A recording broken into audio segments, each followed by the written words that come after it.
Hello guys, आज मैं लेके आई हूँ आपके लिए बहुत इंपॉर्टेंट टॉपिक। वो है 5 ईयर प्लान्स, पंचवर्षीय योजनाएं। ओके, ये आपका इंडियन इकोनॉमी का, ये बोल सकते हो कि ये एक आपका एक मतलब जनरल नॉलेज का एक बहुत ही इंपॉर्टेंट टॉपिक है। ठीक है, 5 ईयर प्लान्स।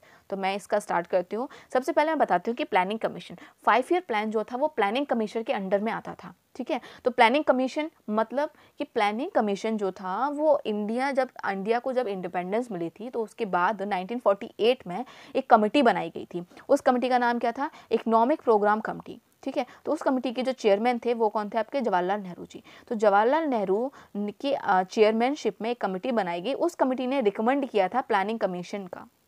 ठीक है, तो प्लानिंग कमीशन कैसी हुई? एक एक्स्ट्रा कॉन्स्टिट्यूशनल बॉडी हुई। अच्छा, एक्स्ट्रा कॉन्स्टिट्यूशन बॉडी मतलब क्या होता है कि ये जो बॉडी थी वो कॉन्स्टिट्यूशन जब फ्रेम हुआ था, जो हमारा कॉन्स्टिट्यूशन है उसमें नहीं दिया था। जब कॉन्स्टिट्यूशन हमारा फ्रेम हो गया था, बन गया था, उसके बाद में एक कमेटी ने रिकमेंड किया था कि भाई प्लानिंग कमीशन हमें बनाना चाहिए और हमें 5 ईयर प्लान्स के फॉर्म में हमें टारगेट सेट करना चाहिए। अपने इंडिया के लिए एक ग्रोथ का टारगेट सेट करना चाहिए कि हमें हमें हमें इस टाइम में हमें ये अचीवमेंट करनी है। ठीक है, तो 5 ईयर प्लान तो यही है ना कि क्या होता है कि स्टार्टिंग में हम एक 5 साल के लिए हम एक टारगेट सेट कर लेते थे कि हमें इन सेक्टर्स पे हमें फोकस करना है और हमें इतनी ग्रोथ रेट को अचीव करना है। ठीक है, तो बेसिकली क्या है, प्लानिंग कमीशन आपकी एक एक्स्ट्रा कॉन्स्टिट्यूशनल बॉडी है। तो मैं स्टार्ट करती हूँ। सबसे पहले आपका फर्स्ट 5 ईयर प्लान। तो फर्स्ट 5 ईयर प्लान आपका स्टार्ट हुआ था 1951 से लेकर 1956 तक। ठीक है, अच्छा, इसके जो लीडर थे, लीडर जवाहरलाल नेहरू थे। अच्छा, लीडर मतलब क्या हो गया कि बेसिकली ये लीडर वही हैं जो उस टाइम पे आपके प्राइम मिनिस्टर थे। ठीक है, तो प्लानिंग कमीशन का चेयरमैन कौन होता था? प्राइम मिनिस्टर ही होते थे। तो 1951 से लेकर 1956 तक इसके जो चेयरमैन थे वो कौन थे? आपके जो लीडर थे वो कौन थे? जवाहरलाल नेहरू थे। अच्छा, ये बेस्ड 5 ईयर प्लान जो था, फर्स्ट 5 ईयर प्लान, वो हैरोल्ड डॉमर मॉडल पर बेस्ड था। ठीक है, प्लस इसका जो मेन फोकस था वो क्या था? Agricultural development. ठीक है, मतलब एग्रीकल्चरल डेवलपमेंट को करना अपने इंडिया के, तो ये पता होना चाहिए। अच्छा, ये पता होना चाहिए कि जब फर्स्ट 5 ईयर प्लान जब आपका खत्म हुआ था उसके बाद में 5 IIT सेटअप किए गए थे। ओके, नेक्स्ट आपका second 5 year plan. Second 5 year plan कब से कब तक चला था? 1956 से लेकर 1961 तक। इसके भी इस टाइम पे भी कौन थे प्राइम मिनिस्टर? आपके जवाहरलाल नेहरू थे। अच्छा, ये जो सेकंड 5 ईयर प्लान था वो आपका PC महलनोबिस मॉडल पर बेस्ड है। PC Mahalanobis model. ओके, और इस टाइम पर जो सेकंड 5 ईयर प्लान था उसका जो मेन फोकस एरिया था वो था आपका इंडस्ट्रियल डेवलपमेंट। ठीक है, औद्योगिक विकास, इंडस्ट्रियल डेवलपमेंट। नेक्स्ट मैं बात करती हूँ third 5 year plan. Third 5 year plan जो स्टार्ट हुआ था वो हुआ था आपका 1961 से लेकर 1966 तक। अच्छा, आप यहाँ पे एक ऑब्जर्व कर रहे होंगे कि यहाँ पर 1951 से लेकर 1966 तक तीनों ही 5 year plan back to back आए हैं, है ना। यहाँ पर अभी बीच में कोई एक भी ईयर का गैप नहीं हुआ, तो आप डायरेक्टली याद रख सकते हो कि 51 से स्टार्ट होता है 6 और तो थर्ड 5 ईयर प्लान कहाँ पर आएगा? 5-5 साल का होता है एक, तो 1961 से लेकर 1966 के बीच में है आपका थर्ड 5 ईयर प्लान। इस टाइम पे भी आपके प्राइम मिनिस्टर कौन थे? जवाहरलाल नेहरू। ओके, अच्छा, इस प्लान को हम क्या बोलते हैं? गडगिल योजना भी बोलते हैं। गडगिल योजना क्यों बोलते हैं क्योंकि इसके जो डिप्टी चेयरमैन थे, मतलब प्लानिंग कमीशन के जो डिप्टी चेयरमैन थे वो कौन थे? Doctor DR Gadgil. जो DR गडगिल उस टाइम पे डिप्टी चेयरमैन थे, तो उन्हीं के नाम पर गडगिल योजना भी बोला जाता है। ओके, अच्छा, ये जो थर्ड 5 ईयर प्लान था उसका जो मेन था वो था आपका मोटो, वो एम था कि इकोनॉमी को इंडिपेंडेंट करना। ठीक है, तो इकोनॉमी को इंडिपेंडेंट करना इसका मेन टारगेट था। ओके, अच्छा, इस टाइम पे होता क्या है कि थर्ड 5 ईयर प्लान के टाइम पे इंडिया का ना इंडिया के साथ 2 वॉर हो जाते हैं। किस किस के? एक तो होता है आपका साइनो इंडिया वॉर 1962 का, एक हो जाता है आपका इंडो पाकिस्तान वॉर 1965 का। जब ये 2 वॉर हो जाते हैं तो उसके बाद क्या था कि अब समझ में आ जाता है कि हमें सिर्फ आपका एग्रीकल्चर या इंडस्ट्री को डेवलप करने से कुछ नहीं होगा, अब हमें थोड़ा सा डिफेंस इंडस्ट्री में भी इन्वेस्ट करना चाहिए। ठीक है, तो यहाँ से ये समझ में आता है। नेक्स्ट मैं बात करती हूँ, अब इसके बाद आता है आपका प्लान हॉलीडे। प्लान हॉलीडे मतलब क्या था कि जब इंडिया 2 कंट्री के साथ जब डायरेक्ट कॉन्फ्लिक्ट में जाती है, मतलब वॉर जब इंडिया का होता है, तो उसके बाद क्या होता है कि इंडिया में बहुत ज़्यादा इन्फ्लेशन आ जाता है। तो इन्फ्लेशन आने की वजह से प्लस जो थर्ड 5 ईयर प्लान था वो भी सक्सेसफुल नहीं हो पाता, तो गवर्नमेंट डिक्लेयर कर देती है 3 साल के लिए प्लान हॉलीडे। मतलब 1966 से लेकर 1969 तक कोई 5 ईयर प्लान नहीं आया। ओके, तो ये था। प्लस जैसे जो आपका ये जो आपका ये प्लान हॉलीडे था, वो क्या था, उसने यहाँ पर बोला कि अब हम एग्रीकल्चर सेक्टर के साथ साथ अब हम इंडस्ट्री को भी साथ में इक्वल प्रायोरिटी देंगे। ओके, नेक्स्ट आपका fourth 5 year plan. Fourth 5 year plan आपका आया था 1969 से लेकर 1974 तक। इस टाइम पे आपकी प्राइम मिनिस्टर कौन थी? इंदिरा गांधी जी थी। उन्होंने 2 मेन ऑब्जेक्टिव रखे। कौन कौन से? फर्स्ट उन्होंने रखा कि अब जो हम ग्रोथ करेंगे ना, अब हम ग्रोथ को हम एक स्टेबिलिटी बना के करेंगे, मतलब एक निरंतरता के साथ हम वृद्धि करेंगे, ग्रोथ करेंगे, ठीक है।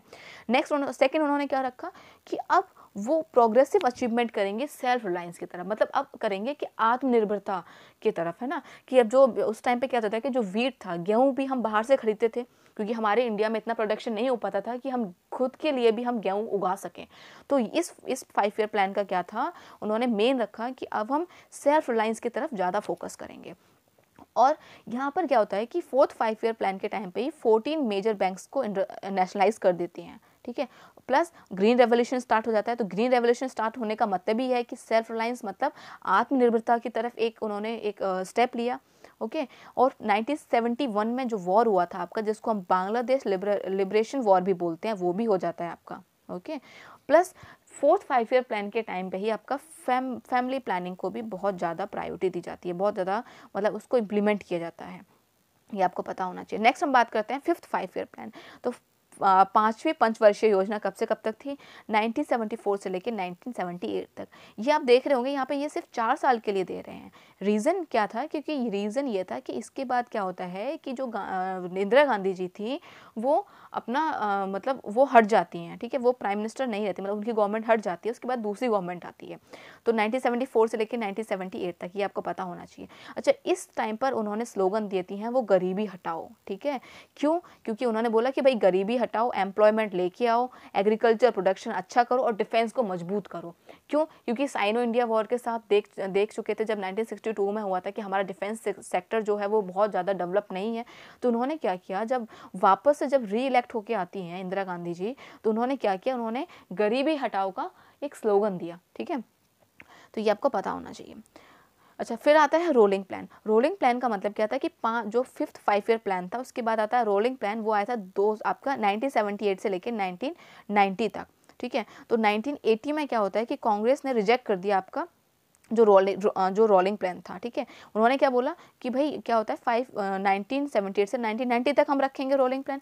लेकिन होता है क्या है कि 1978 के बाद इंदिरा गांधी जी हट जाती हैं। उसके बाद कौन आता है? उसके बाद आती है आपकी दूसरी गवर्नमेंट। तो कांग्रेस ये बोल देती है कि भाई अब क्या करना है, अब उन्होंने रोलिंग प्लान रिजेक्ट कर दिया। अब सिक्स्थ जो आपका 5 ईयर प्लान है वो आता है, ठीक है। तो ये आपको पता होना चाहिए। नेक्स्ट मैं बात करती हूँ sixth 5 year plan. Sixth 5 year plan के टाइम पे भी कौन था? आपकी इंदिरा गांधी जी ही थी प्राइम मिनिस्टर, है ना। कब से कब तक चला था? 1980 से लेकर 1985 तक, ये भी पता होना चाहिए। अच्छा, इसका ऑब्जेक्टिव क्या था? इसका ऑब्जेक्टिव था इकोनॉमिक लिबरलाइजेशन। क्यों? पॉवर्टी हटा के इकोनॉमिक लिबरलाइजेशन करना और अचीव करना टेक्नोलॉजिकल सेल्फ रिलायंस, मतलब टेक्नोलॉजी में भी अब आत्मनिर्भरता अचीव करना। ओके, तो ये पता होना चाहिए। नेक्स्ट मैं बात करती हूँ सेवंथ 5 ईयर प्लान। वो कब से कब तक था? 1985 से लेकर 1990 तक। अब इस टाइम पे कौन होंगे? राजीव गांधी जी थे प्राइम मिनिस्टर।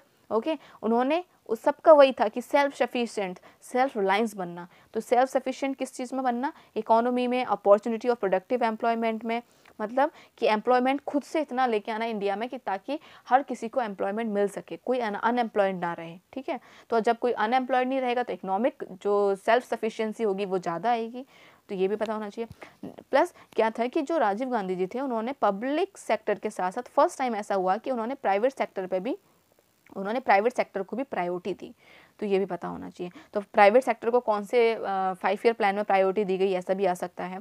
उसके बाद आता है आपका एनुअल प्लान। एनुअल प्लान क्या था कि 7th 5 ईयर प्लान के बाद आपका आता है एनुअल प्लान। एनुअल प्लान कौन सा था? 1990 से लेकर 1991, फिर 1991 से लेकर 1992, ठीक है। ये 2 साल के लिए आता है, तो ये भी आपको पता होना चाहिए। फिर है 8th 5 year plan. 8th 5 year plan आता है आपका 1992 से लेकर 1997 तक। इस टाइम पे भी कौन थे आपके prime minister? PV Narasimha Rao, ठीक है। पीवी नरसिम्हा राव थे इस टाइम पे प्राइम मिनिस्टर। उन्होंने प्रायोरिटी किसको दी? ह्यूमन रिसोर्स डेवलपमेंट, मतलब ह्यूमन रिसोर्स, अब जो ह्यूमन के डेवलपमेंट के लिए क्या क्या जरूरी है, एक तो एम्प्लॉयमेंट होना चाहिए, एजुकेशन होना चाहिए और पब्लिक हेल्थ, है ना, यही 3 तो जरूरी हैं। एम्प्लॉयमेंट, अच्छी एम्प्लॉयमेंट हो, अच्छी एजुकेशन हो और अच्छी उनको फैसिलिटीज़ हो उनकी हेल्थ के लिए, तो ये आपको दी जाती है 8th 5 ईयर प्लान के अंडर में। नेक्स्ट मैं बात करती हूँ, अच्छा, पीवी नरसिम्हा राव के टाइम पे ही एक नई इकोनॉमिक पॉलिसी भी आती है इंडिया में, ठीक है, ये भी पता होना चाहिए। न्यू इकोनॉमिक पॉलिसी भी आती है इंडिया में पीवी नरसिम्हा राव के टाइम पे, या फिर हम बोल सकते हैं कि 8th 5 ईयर प्लान में। नेक्स्ट है 9th 5 ईयर प्लान। तो 9th 5 ईयर प्लान जो आया था वो आया था 1997 से लेके 2002 के बीच में। ये आया था आपके अटल बिहारी वाजपेयी जी के टाइम पे। इस टाइम पे पीएम थे अटल बिहारी वाजपेयी जी। इनका जो मेन फोकस था वो था आपका ग्रोथ करना, लेकिन सोशल जस्टिस और इक्वालिटी को बना के रखना, ठीक है, समाज में न्याय और समानता के साथ विकास करना, ठीक है, सबका साथ सबका विकास, मतलब कि इक्वालिटी भी रखना, सबको जस्टिस भी देना, मतलब उनका सबको न्याय भी देना और ग्रोथ करना, ठीक है, growth with social justice and equality, ये आपको पता होना चाहिए। नेक्स्ट मैं बात करती हूँ 10th 5 ईयर प्लान। तो 10th 5 ईयर प्लान के टाइम पे भी आपके पीएम थे अटल बिहारी वाजपेयी जी, और उसके बाद फिर मनमोहन जी आ गए थे 2002 से लेकर 2007, आपको ये टाइम पता होना चाहिए, ठीक है। अच्छा, 10th 5 ईयर प्लान का जो मेन फोकस था वो था कि पर कैपिटा इनकम को डबल करना, मतलब हर एक की इनकम को डबल करना। पर कैपिटा इनकम मतलब क्या होता है? हर एक इंडिविजुअल की इनकम को डबल करना, तो ये आपको पता होना चाहिए, ठीक है। इसका टारगेट रखा गया था अगले 10 सालों में हर एक की इनकम को डबल करेंगे। नेक्स्ट है 11th 5 year plan. 11th 5 year plan आया था आपका मनमोहन सिंह जी के टाइम पे। इस टाइम पे पीएम कौन थे? मनमोहन सिंह जी थे 2007 से लेकर 2012 के बीच में। अच्छा, ये प्रिपेयर किसने किया था? ये प्रिपेयर किया गया था सी रंगराजन के टाइम पे, ठीक है, सी रंगराजन। अच्छा, इसका जो थीम था वो क्या था? Rapid and more inclusive growth, ठीक है, रैपिड ग्रोथ, ठीक है, ये पता होना चाहिए। नेक्स्ट है 12th 5 ईयर प्लान, और बोल सकते हैं लास्ट 5 ईयर प्लान, ठीक है। तो 12th 5 ईयर प्लान कब आया था? 2012 में। 2012 से लेकर 2017 के बीच में आया था 12th 5 year plan. Again Manmohan Singh ji इस टाइम पे पीएम थे। अच्छा, इसका जो थीम था वो था फास्टर लेकिन more inclusive and sustainable growth. अच्छा, इसका मतलब क्या हुआ कि ग्रोथ हमें ऐसी करना, हम ऐसी ग्रोथ करेंगे जो हम आगे फ्यूचर में भी मेंटेन करके रख सकें। ऐसा नहीं अभी हमने एकदम से एब्रप्टली ग्रोथ की, लेकिन बाद में क्या होता है कि आगे हमारे फ्यूचर के लिए, हम फ्यूचर में हम एकदम से हमारी ग्रोथ डाउन हो जाती है। मतलब हम भले ही हम यहाँ पे टारगेट रखकर फास्टर ग्रोथ लेकिन more inclusive and sustainable growth, तो आपको इसका थीम पता होना चाहिए। तो सिर्फ 12 5 ईयर प्लान ही आए थे आपके। इसके बाद क्या होता है कि नीति आयोग आती है। तो नीति आयोग मतलब national institution for transforming India, ये नीति आयोग की फुल फॉर्म है, ये आपको पता होना चाहिए, national institution for transforming India. इसको हम थिंक टैंक ऑफ गवर्नमेंट भी बोलते हैं या फिर थिंक टैंक ऑफ इंडिया भी बोलते हैं। ये भी क्वेश्चन आया है कि थिंक टैंक ऑफ गवर्नमेंट किसको बोलते हैं। ये स्टैब्लिश हुआ था आपका 2015 में, ठीक है, 2015 में। इसने रिप्लेस किसको किया था? प्लानिंग कमीशन को। ओके, अच्छा, इसका जो मतलब बोल सकते इसका जो गोल था वो क्या था कि इसका जो गोल था वो था बॉटम टू टॉप अप्रोच। इसकी जो अप्रोच थी वो मतलब सबसे पहले हमें क्या देखना है, हमें जो बॉटम मतलब हमें जो फार्मर्स हैं, जो हमारी बैकबोन है कंट्री की, हमें सबसे पहले उनको लेके चलना है, फिर हम बॉटम टू टॉप अप्रोच करेंगे।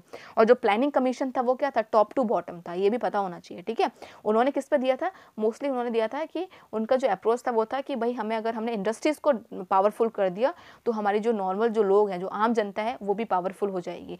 पर लेकिन जो नीति आयोग है उसका अप्रोच था बॉटम टू टॉप, तो ये आपको पता होना चाहिए। ओके, होप आपको, अच्छा, ये तो आपको पता है कि नीति आयोग जो है उसके जो चेयरमैन होते हैं वो कौन होते हैं? प्राइम मिनिस्टर ही होते हैं, है ना, तो ये आपको पता होना चाहिए।